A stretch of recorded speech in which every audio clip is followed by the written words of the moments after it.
Good morning, everyone. A mild start today, at least compared to what it was yesterday. No 30s on the map due to cloud cover. More moisture keeping it a little more on the warm side. For your first alert next 27, keep in mind the rain chance sticks around not only for today, but for beyond. Temperatures will reach the upper 60s to lower 70s. Sunrise starts now. Now at 6, new concerns from neighbors in Midway after the city adopts its latest budget. The mystery over what happened to a huge deficit and why they say the city manager doesn't know what she's doing.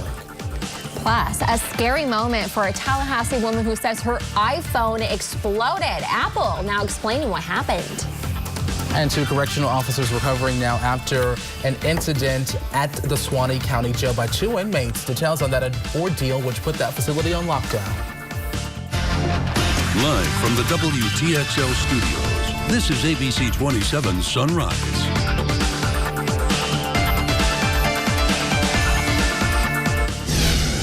New this morning, one man is dead after his semi-truck burst into flames in Taylor County. FHP troopers tell us this happened around 6:30 yesterday evening. They say 36-year-old Bailey Hurd was driving that semi-truck south on US 221 near Boyd Road. That's when troopers say he veered into the emergency lane and hit a metal guardrail, causing that truck to flip and then catch fire. Hurd was pronounced dead there at the scene. A female passenger was taken to the hospital with minor injuries. Well, yesterday, the Midway City Council adopted its budget for the 2017-2018 fiscal year, but the conversation was about more than money. WTXL's Stephen Jumamal explains how residents didn't hold back with their concerns for the city. Monday night, city business went smoothly. Last year's budget was amended to balance it. The upcoming year's budget was approved, and so was a property tax increase. We're working for you, and we want to make sure that the decisions we've made are ones that's going to impact you in a positive way. But residents made sure they sent a message to the council. How in the world can you balance a budget with a huge deficit? And my analysis is that Leslie has no idea what she's doing. And you guys are following it? All of a sudden it's balanced, and I don't see any difference too much in the figures. So how did we come up with a balanced budget was still my concern. The council went back and forth about emergency personnel being based in Midway or assigned to Quincy. During Hurricane Irma, all first responders were housed at the County Emergency Operations Center. But residents said there should always be personnel closer to home. If that place, why hasn't it been updated for the people to feel comfortable? Because if they're responding to me, I want them to be well rested. The citizen safety is paramount to what we're doing to ensure that we have every available resource right here in the city of Midway. The city manager says despite concerns from residents and those on the city council, the budget for the next fiscal year is balanced when you factor in the higher property taxes coming in. In Midway, Stephen Jumamal, WTXL, ABC 27. The property tax levy was raised by $77,000, but the overall budget was 2.5% less than last year's. The Leon County School District getting some pushback from residents who believe there's too much lead in the water. The district maintains the water and your children are safe. Rob McQueen works for Leon County Schools. He says last summer, researchers asked to test for lead in the water at 16 school sites. Environmental Protection Agency guidelines that cover school districts nationwide require action to be taken if any tests come back higher than 15 parts per billion. We're flushing our systems 3 times a week. We're taking samples, and we've tested now, I think, right at 200 plus or minus samples in the past year.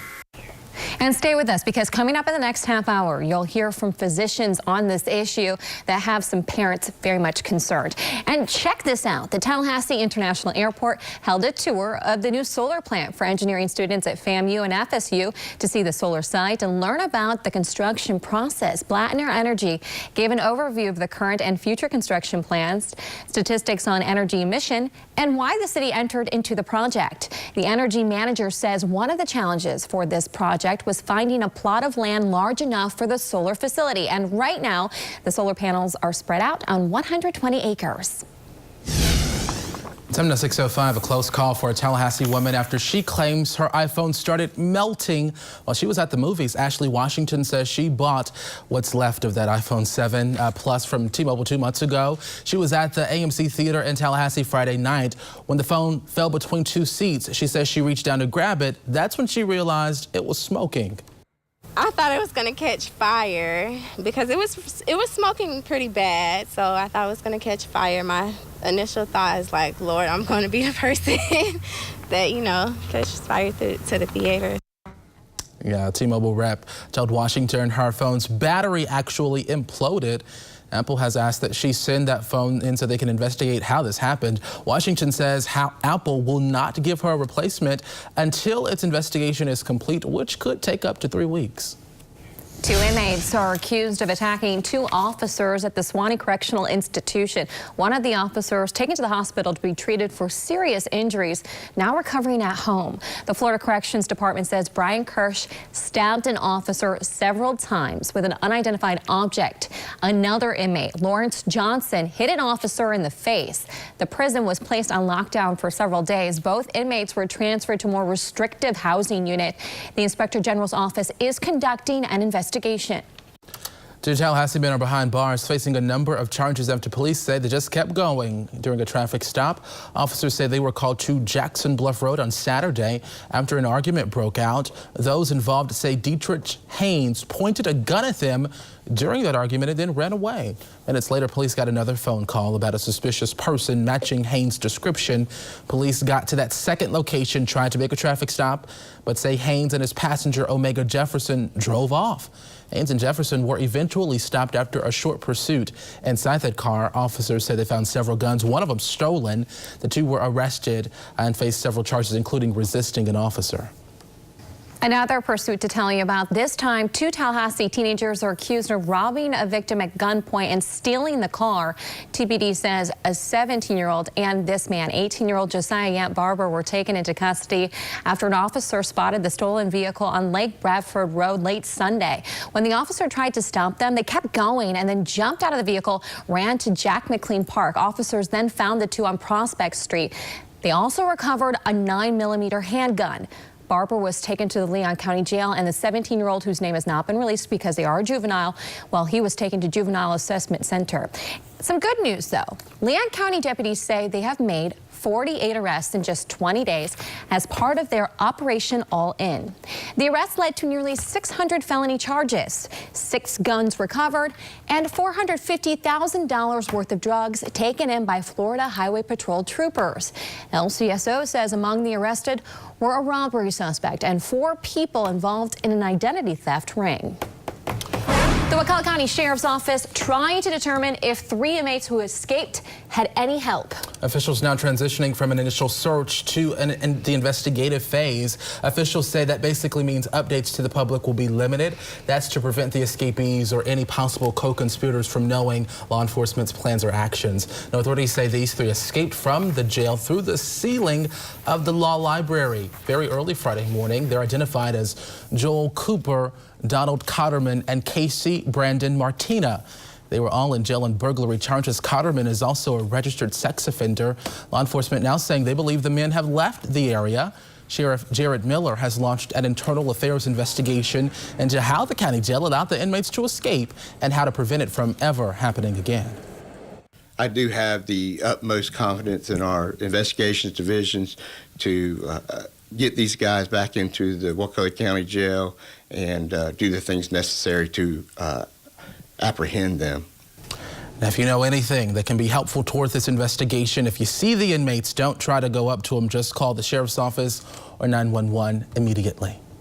All right, time now 6:09. Checking in with First Alert meteorologist Alex Cordero. You say not as cold as yesterday. That's right. I mean, of course, it's cool outside, but when you're not seeing 30s on the map, none of those freezes or areas of frost, you'll know, it's just not nearly as uncomfortable for some as amazing for you and I, Malcolm, because I know we share that. Anyways, for the school day cast today, a little gloomy possibly later on today. Clouds will be increasing, a few areas of rain possible. Upper 60s to lower 70s are where we should be for daytime highs, but you may have to experience a few rain showers, which for this time of year could be beneficial because we've been pretty dry. Only a few wet days through the November month and October month as well. So we can take what we can get at this point in time. Temperatures in the lower 50s across the Big Bend to start.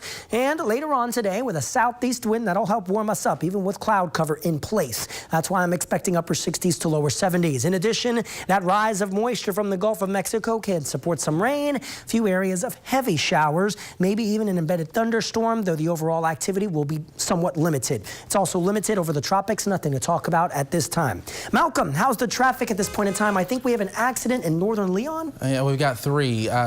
What a difference 30 minutes makes, huh? Let's start with that crash in Leon County. It's in Tallahassee. That appears to be the most serious. FHP urging you to use caution that there are emergency vehicles in the area, as you see right there on your screen. It's on North Meridian Road at Guinea Lane in Tallahassee. So there appears to be, yeah, that's the same one. Okay, you see it there at Guinea Lane in Tallahassee. So just use caution.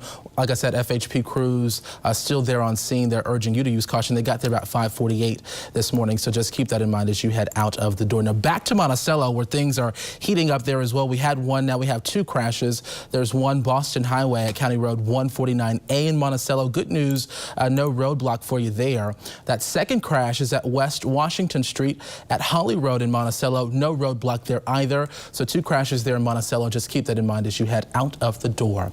And that is a check of your traffic for right now.